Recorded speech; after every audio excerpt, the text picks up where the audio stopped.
Donc je travaille dans une société d'assurance depuis 28 ans.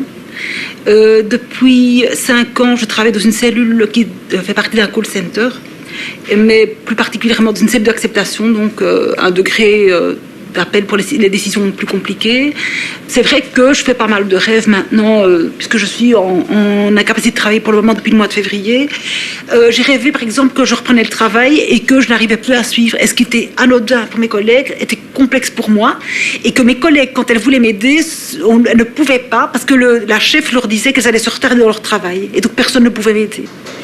Je suis terrifiée par la reprise du travail. Je suis terrifiée, j'ai vraiment une grosse panique, surtout quand l'échéance arrive, de mon incapacité.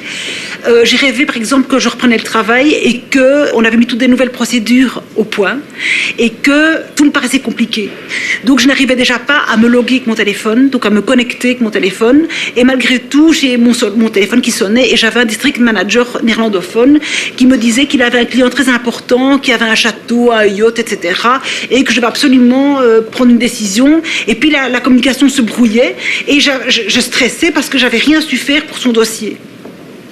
Après, toujours dans ce rêve-là, je rêvais qu'il y avait un gestionnaire sinistre gradé qui était là, qui me disait que je devais téléphoner à l'économa pour qu'il ait une paire de ciseaux, et je me fâchais du mépris pour qui il me prenait de devoir aller faire son larbin, et je me fâchais sur lui en disant qu'il n'avait qu'à faire ça lui-même, que j'étais pas téléphoniste, et je me fâchais tellement fort que ma voix s'est cassée, il n'y avait plus de son qui sortait, et je continuais à me fâcher sans son. Dans ce rêve-là aussi, je rêvais qu'il y avait une rambarde en haut, et j'avais une collègue qui était très triste parce que son enfant était mort, et elle montait et je sentais qu'elle allait faire un acte malheureux, et je la prenais dans mes bras et je la retirais près de moi pour qu'elle ne soit plus dans le danger. Et il y a eu effectivement un suicide au travail. C'est très sinistre, hein, parce que vous avez le bâtiment comme ça, et puis il y a une terrasse, et cette terrasse, c'est une terrasse qui donne sur le Metz. Et donc cette personne s'est suicidée à l'heure de midi, est tombée sur la terrasse de tous les gestionnaires qui étaient au Metz et qui ont vu la personne s'effondrer. Oui. Voilà. La société veut, comme toute société commerciale, que les chiffres soient toujours améliorés. Et donc, du coup, on doit toujours faire un volume plus grand avec moins d'employés.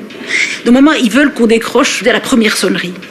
La première sonnerie, mon mari, qui travaille aussi, lui travaille dans une banque, il dit que chez eux, on leur dit l'inverse. On dit de jamais répondre à la première sonnerie, que ça donne à l'interlocuteur l'impression qu'on n'a rien à faire, qu'on attend qu'un appel arrive. Donc, vous voyez, il y a toujours à boire et à manger là-dedans. Notre productivité est aussi calculée en nombre d'appels. Donc, si vous voulez, quand on fait une opération à l'écran, un gestionnaire qui encode un contrat, il y a un monsieur, un spécialiste qui est venu pour minuter nos opérations et faire une statistique un peu moyenne. Quelqu'un qui va faire un nouveau contrat, c'est autant de minutes. Quelqu'un qui va faire un changement dans un contrat, ce qu'on appelle un avenant, c'est autant de minutes. Une opération, un changement d'adresse, une opération mineure, c'est autant de minutes. Et les appels, tout ce qu'on a comme appel est informatisé. Donc ils ont des listings, on sait combien d'appels on a eu, combien de temps, parce que si on a mis trop de temps, c'est aussi louche. Hein, vous imaginez, on a peut-être téléphoné à son voisin pour prendre de ses nouvelles, hein, comme si on avait que ça à faire. Et notre team leader nous a fait savoir qu'il écoutait nos conversations sans qu'on le sache. Donc il ne nous prévient pas. Donc à tout moment, lui sait prendre l'écoute, nous mettre sur écoute, écouter tout ce qu'on raconte. Il faut savoir qu'on est un grand plateau, c'est un paysager, hein. Il doit y avoir une 40aine de personnes, et pour les femmes, il y a 2 toilettes. Donc vous allez 50 fois aux toilettes et vous revenez à votre place parce que vous ne savez pas faire la file d'attente tellement il y a des gens qui attendent. Donc ça veut dire qu'on ne veut pas perdre du temps sinon. Si on reste là dans la file, c'est comme vous étiez resté 1 heure à bavarder. Hein. Chez les téléopérateurs, ça, c'est Kermesse aussi, hein. Bravo, tu as dépassé les 100 appels. Comme si c'était alors les autres. Oh, moi, je ne les ai pas eus. Ah oui, ça va comme ça. Donc les gens savent se comparer au niveau des chiffres. Et donc du coup, il a gagné le team leader. Qu'est-ce qu'ils vont faire les autres? Ils vont donner un maximum, prendre plus d'appels pour aussi être reconnus. C'est complètement pervers. Je sais que je me plains, mais mes collègues, pour des raisons valables ou non, ils sont tout le temps en congé de maladie. Donc, comme je ne suis jamais absente, j'ai toujours des journées difficiles. Des journées parfois où je suis seule en acceptation au lieu de 6, avec tous les dossiers en néerlandais, tous les gens que je dois rappeler, parce qu'on a le wallboard avec les gens qui attendent, on a la boîte mail qui ne peut pas être en retard et qui l'est. Il y a toujours plus ou moins 180 demandes en retard. On a notre boîte mail à nous qui ne se vide pas avec les urgences, les appels de réclamation parce qu'on n'a pas traité les mails qu'ils nous ont envoyés, les collègues du front qui ont des clients au téléphone et qui viennent nous demander ce qu'ils doivent faire, les collègues du bac, quand ça dépasse leur degré de décision, ils viennent aussi chez nous. Maintenant, ils nous envoient des mails pour qu'on fasse ça aussi.